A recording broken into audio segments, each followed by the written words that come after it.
बर्फ की गुफाएं, जो अक्सर बर्फ के बड़े बड़े टुकड़ों में बनती हैं, और चूना पत्थर की गुफाएं, जिनका निर्माण लंबे समय तक पानी के बहाव से होता है, दोनों के बीच एक अद्भुत समानता होती है। हालांकि इन दोनों में कुछ महत्वपूर्ण और चुनौतीपूर्ण अंतर भी होते हैं। विश्व प्रसिद्ध गुफा डाइवर जिल हेनर्थ ने अंटार्कटिका में पृथ्वी के सबसे बड़े हिमखंड की गुफा में डाइविंग की, जहां उनके साथ एक खौफनाक हादसा हुआ। ये उनकी कहानी है। जिल हेनर्थ का जन्म 1965 में टोरंटो, कनाडा में हुआ। उनका बचपन खोज और रोमांच की एक स्वाभाविक जिज्ञासा से भरा हुआ था। 1960 के दशक में पली बड़ी जिल ने अपोलो मिशनों को लाइव देखा, जिनका अंत इंसानों को चांद पर पहुंचाने में हुआ। ये उनके लिए प्रेरणा का बड़ा स्रोत था और उन्होंने एस्ट्रोनॉट बनने का सपना देखना शुरू किया। लेकिन उनकी मां ने उन्हें यह सच्चाई बताई कि उस समय कनाडा में कोई स्पेस प्रोग्राम नहीं था। हालांकि उनका प्रेरणा स्रोत यहीं तक सीमित नहीं था। वह हर हफ्ते बेसब्री से जैक्स कुस्टो के अंडर सी एडवेंचर्स शो का इंतजार करती थी।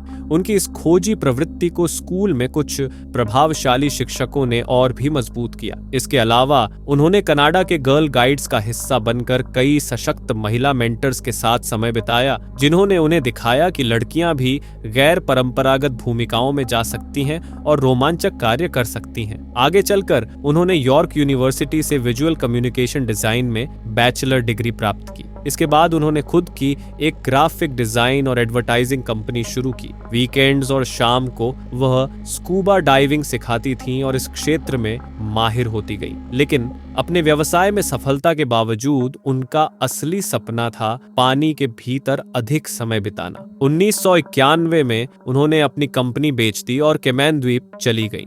वहां वह एक छोटे डाइविंग लॉज में काम करने लगी, जहां वह मार्केटिंग, डाइव इंस्ट्रक्शन और डेली ऑपरेशन संभालती थी। इसी दौरान उन्होंने पानी के अंदर और बाहर फोटोग्राफी में महारत हासिल की।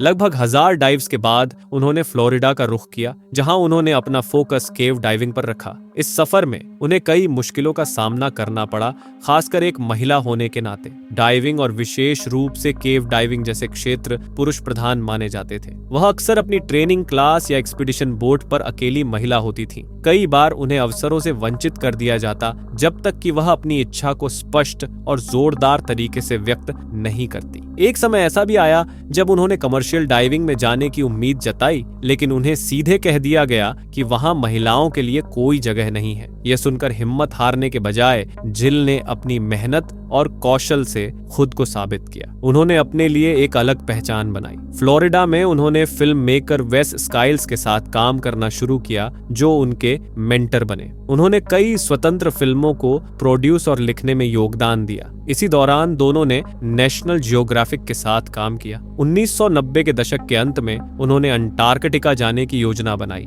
नेशनल जियोग्राफिक को भी इस जगह में दिलचस्पी थी, लेकिन उन्हें एक ठोस विषय की जरूरत थी। संयोग से उसी समय रॉस आइस शेल्फ का एक बड़ा हिस्सा टूटकर अलग हो गया। ये कोई आम बर्फ का टुकड़ा नहीं था। इसे बाद में B15 हिमखंड का नाम दिया गया और यह अब तक का सबसे बड़ा रिकॉर्डेड हिमखंड था। आइस शेल्फ एक विशाल तैरती हुई ग्लेशियर होती है, जो तटीय क्षेत्र से जुड़ी होती है। बाकी ग्लेशियरों की तरह यह भी अपने भार के दबाव में धीरे धीरे नीचे की ओर बहती है। अंटार्कटिका और दूसरे इलाकों में जहां ये ग्लेशियर तट पर बनते हैं, बर्फ पानी में बहने लगती है। जब बर्फ की ये विशाल परतें बहुत बड़ी हो जाती हैं, तो जुड़ाव के बिंदु पर दरारें बनने लगती हैं और आखिरकार ये टूटकर हिमखंड बन जाती है। इन आइस शेल्फ की विशालता को समझना बहुत जरूरी है। इनकी मोटाई 300 फीट से लेकर 3000 फीट तक हो सकती है। रॉस आइस शेल्फ का कुल क्षेत्रफल 1,93,000 वर्ग मील है, जो लगभग फ्रांस के आकार का है। इससे अलग हुआ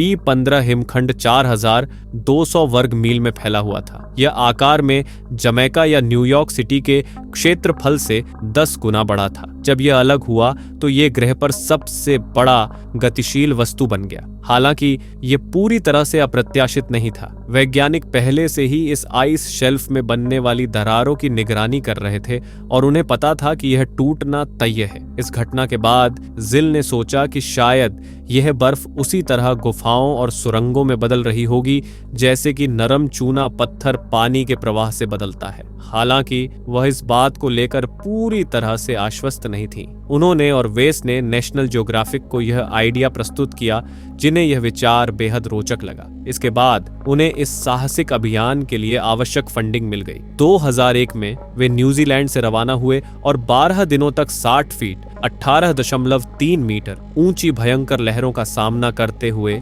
हिमखंड के उस हिस्से तक पहुंचे जिसे वे एक्सप्लोर करना चाहते थे। जब वे किनारे पर पहुंचे तो जिल ने देखा कि यह बर्फ का एक पहाड़ जैसा दिखता है जो समुद्र में तैर रहा हो। कुछ स्थानों पर यह हजारों फीट ऊंची बर्फीली चट्टानों के रूप में पानी से ऊपर उठी हुई थी। उन्हें एक उपयुक्त जगह चुनने के बाद वे एक छोटे झोड़ियाक नाव में मुख्य जहाज से उतरे। यह नाव बेहतर मूवमेंट के लिए चुनी गई थी। अंततः वे एक छोटी सी खाड़ी में पहुंचे जो जमी हुई समुद्र की ओर जाती थी। इस दौरान जिल ने महसूस किया कि वह थोड़ी नर्वस है। ये डर अपने लिए कम और अपने साथी वेस और पति पॉल के लिए ज्यादा था, जो इस अभियान में उनके साथ गोता लगाने वाले थे। उनके लंबे समय के गोताखोर साथी वेस स्काइल्स ने 1985 में कार्स्ट प्रोडक्शंस नामक फिल्म कंपनी शुरू की थी। उन्होंने अपने करियर में 100 से अधिक फिल्मों पर काम किया था, जिन्हें उन्होंने निर्देशित, फिल्माया और प्रोड्यूस किया। वेस हमेशा इस बात के समर्थक रहे कि गुफा गोताखोरों को अपने कौशल का उपयोग वैज्ञानिक डाइविंग प्रोजेक्ट्स में करना चाहिए। दूसरी ओर उनके पति पॉल डाइविंग एजुकेशन के क्षेत्र में अग्रणी माने जाते थे। उन्होंने कई प्रतिष्ठित डाइविंग संगठनों में महत्वपूर्ण पद संभाले थे। पॉल एक मास्टर इंस्ट्रक्टर भी थे और विभिन्न समयों पर गुफाओं की गहराई में रिकॉर्ड बनाए थे। हालांकि इन दोनों के पास आइस डाइविंग का अनुभव नहीं था, जबकि जिल इस क्षेत्र में काफी कुशल थी। ये उनका अब तक का सबसे ठंडा डाइव था, जिससे उन्हें बड़ी चुनौती का सामना करना पड़ा। यह अनुभव पहले ही गोते के समय चुनौतीपूर्ण साबित हुआ। जैसे ही उन्होंने नाव से पानी में छलांग लगाई, वेस के सूट में पानी भर गया। इसके बावजूद उन्होंने नया कैमरा टेस्ट करने के लिए कुछ मिनट रुकने का फैसला किया, लेकिन इस बर्फीले पानी में जो फ्रीजिंग पॉइंट से थोड़ा ही ऊपर था, शरीर तुरंत सुन्न हो जाता है और दिमाग भी जल्दी साफ सोचने की क्षमता खोने लगता है। कुछ फुटेज लेने के बाद वेस को पानी से निकालने के लिए जिल, पॉल और बाकी टीम को मिलकर बहुत मेहनत करनी पड़ी। उन्होंने वेस को नाव में खींचा और तुरंत मुख्य जहाज पर ले जाकर स्लीपिंग बैग में रखा ताकि उनका शरीर गर्म हो सके। और यह तो केवल पहले गोते का पहला मिनट था। हालांकि वे सभी बेहद अनुभवी चूना पत्थर की गुफाओं में गोता लगाने वाले थे। जिस बर्फीली गुफा में वे जाने वाले थे वह पूरी तरह से अनजान क्षेत्र था। उदाहरण के लिए पत्थर से रस्सी बांधने की बजाय उन्हें टाइटेनियम आइस स्क्रू का इस्तेमाल करना पड़ा, जो बर्फ में गहराई तक जाकर मजबूती से जकड़ जाते हैं। पहले टेस्ट डाइव के बाद जिल और पॉल ने पानी में वापस जाने का फैसला किया ताकि यह जांचा जा सके कि जिल का अनुमान सही था या नहीं। पानी में उतरते समय उनमें एक अजीब तरह की नर्वसनेस और उत्साह का मिला जुला एहसास था। पानी का तापमान इतना ठंडा था कि उनकी पूरी बॉडी को ब्रेन फ्रीज जैसा महसूस हुआ। वे पूरी तरह से वेट सूट से ढंके हुए थे और एक विशेष मास्क पहने हुए थे जो थोड़ी कम बाधा पैदा करता था और देखने में मदद करता था। सतह से नीचे जाते हुए वे बर्फ के छोटे छोटे टुकड़ों और ताजे पानी और खारे पानी के घुलनशील मिश्रण से होकर गुजरे। इसके बाद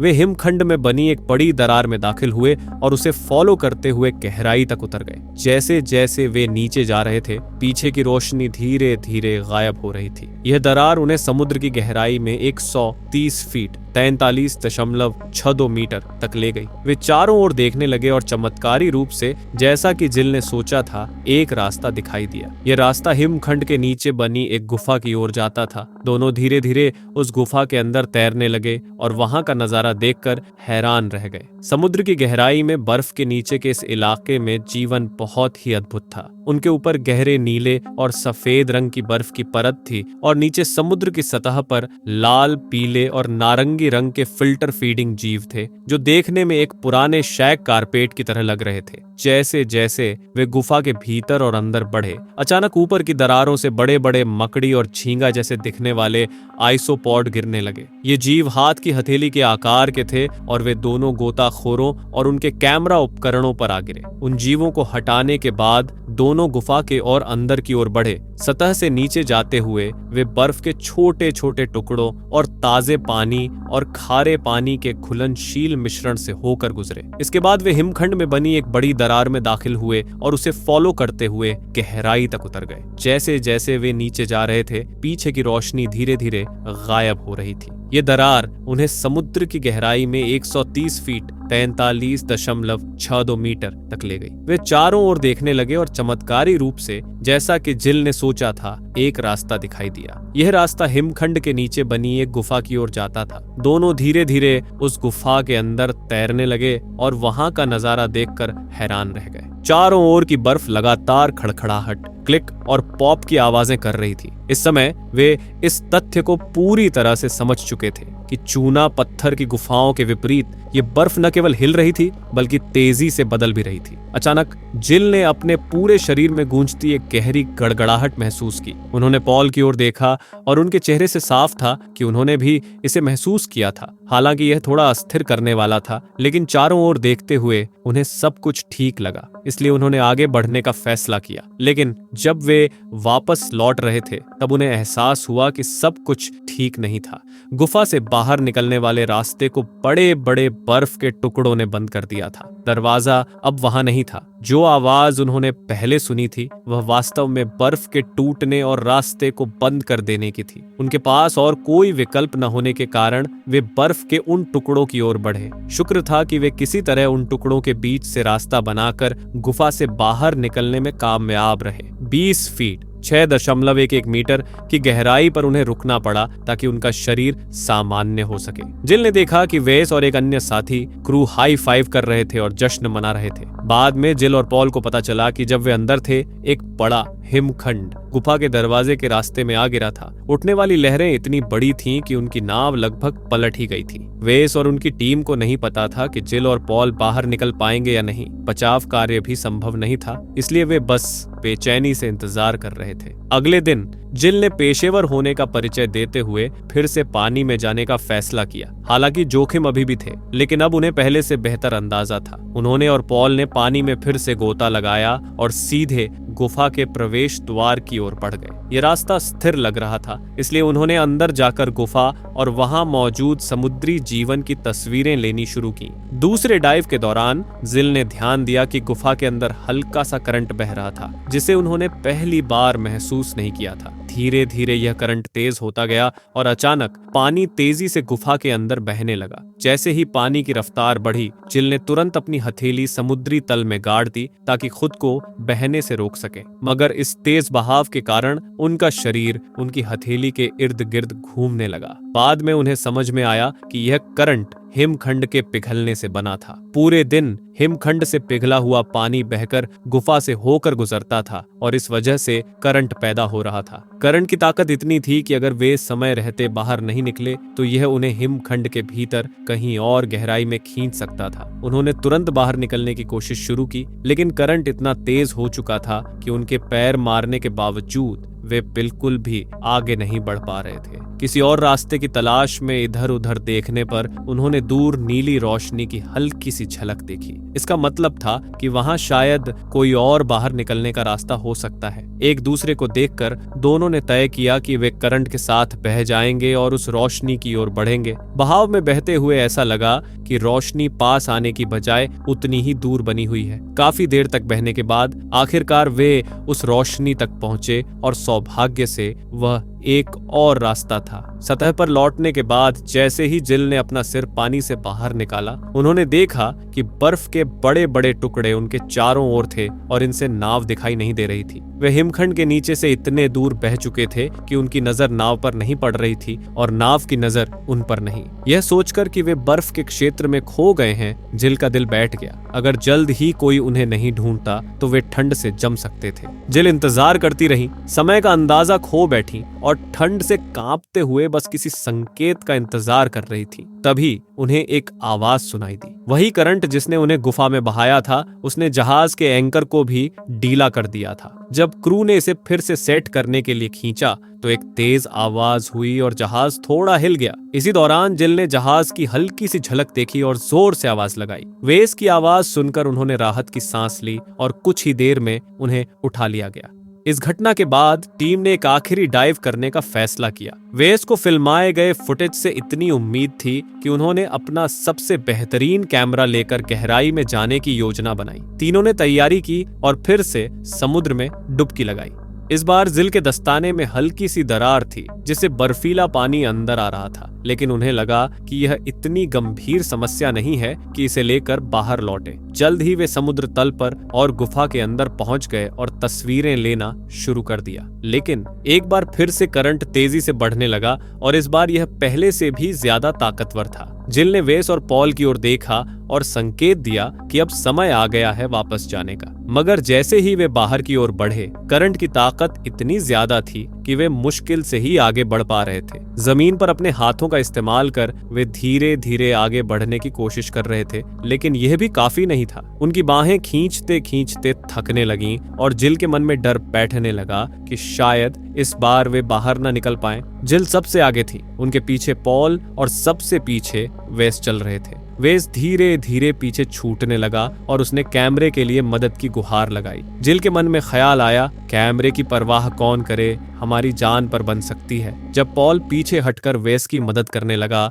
तो जिल को गुस्सा आ गया। ये वह तरह की गलती थी जो सबको खतरे में डाल सकती थी। शुक्र है दोनों ने मिलकर कैमरे को गुफा से बाहर निकाला और क्रेवस में ले आए। लेकिन भले ही वे क्रेवस तक पहुंच गए हों, ग्लेशियर के पिघले पानी का तेज बहाव उन्हें समुद्र के तल पर 130 फीट 39.62 मीटर गहराई में दबाए हुए था। जिल ने क्रेवस की चिकनी दीवारों को देखा और कुछ पकड़ने के लिए बेतहाशा कोशिश की। पानी में अब 2 घंटे से ज्यादा वक्त हो चुका था और जिल का हाथ दस्ताने में रिसाव की वजह से लगभग पूरी तरह सुन्न हो चुका था। जब उसने दीवार पर हाथ रखने की कोशिश की तो वह फिसल गया। तभी एक विचार उनके दिमाग में आया। उन्हें याद आया कि उन्होंने छोटे छोटे मछलियों को बर्फ में छेद करते देखा था जो अंगूठे के आकार के होते थे। जिल ने बर्फ पर अपना हाथ फेरा और महसूस किया कि वह इन छोटे छेदों में अपनी उंगलियां फंसा सकती थीं ताकि चढ़ाई के लिए सहारा मिल सके। जल्द ही तीनों ने मिलकर धीरे धीरे 130 फीट की बर्फीली चढ़ाई तय की और सतह पर वापस आ गए। लगभग 3 घंटे बाद जब वे पानी से बाहर निकले तो जिल का हाथ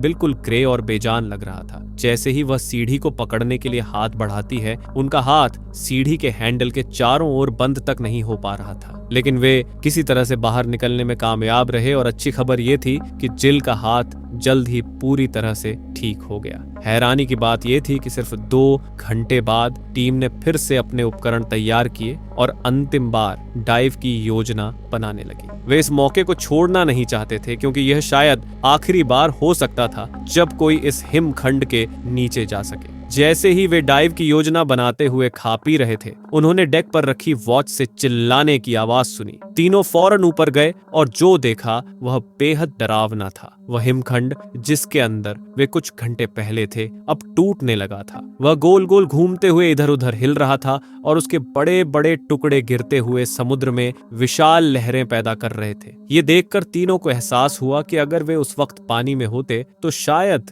कभी बाहर नहीं निकल पाते। उसी पल उन्हें समझ आया कि वे इस हिमखंड के नीचे जाने वाले पहले और आखिरी लोग बन गए थे। शुक्र है उन्होंने गुफा के अंदर से बहुत सारा फुटेज रिकॉर्ड कर लिया था, जिसे बाद में आइस आइलैंड नाम की डॉक्यूमेंट्री में बदल दिया गया। दुर्भाग्यवश इस डॉक्यूमेंट्री के प्रसारण को कई साल हो चुके हैं और इसे अब ऑनलाइन कहीं भी ढूंढ पाना मुश्किल है। अगर किसी को यह मिल जाए तो कृपया कमेंट करें। इसे देखना न केवल मेरे लिए बल्कि कई अन्य लोगों के लिए भी बेहद खास होगा। यकीनन उस फुटेज में कुछ अद्भुत दृश्य होंगे। जहां तक जिल का सवाल है, जैसा कि पहले बताया गया, उन्होंने डाइविंग की दुनिया में एक महिला के रूप में कई चुनौतियों का सामना किया, लेकिन इन सब के बावजूद आज उन्हें दुनिया के सबसे बेहतरीन डाइवर्स में गिना जाता है, चाहे महिला हो या पुरुष। 2018 में उन्हें beneath the sea diver of the year education award से नवाजा गया और फिर 2020 में उन्हें international scuba diving hall of fame में शामिल किया गया। उन्होंने डाइविंग, फिल्म मेकिंग और लेखन में कई पुरस्कार जीते हैं और आज भी इन सभी क्षेत्रों में सक्रिय हैं। अब तक जिल अपनी डाइविंग करियर की सबसे बड़ी उपलब्धि B-15 हिमखंड को मानती है। एक और बात जो मैं आम तौर पर नहीं करता, लेकिन जिल के बारे में जितनी जानकारी उपलब्ध है वो इतनी शानदार है कि इसे मिस करना गलत होगा। अगर कभी आपने डाइविंग को करियर के तौर पर अपनाने का सोचा है तो जिल का करियर एक बेहतरीन प्रेरणा हो सकता है। इस वीडियो को अपने दोस्तों के साथ शेयर करें। धन्यवाद।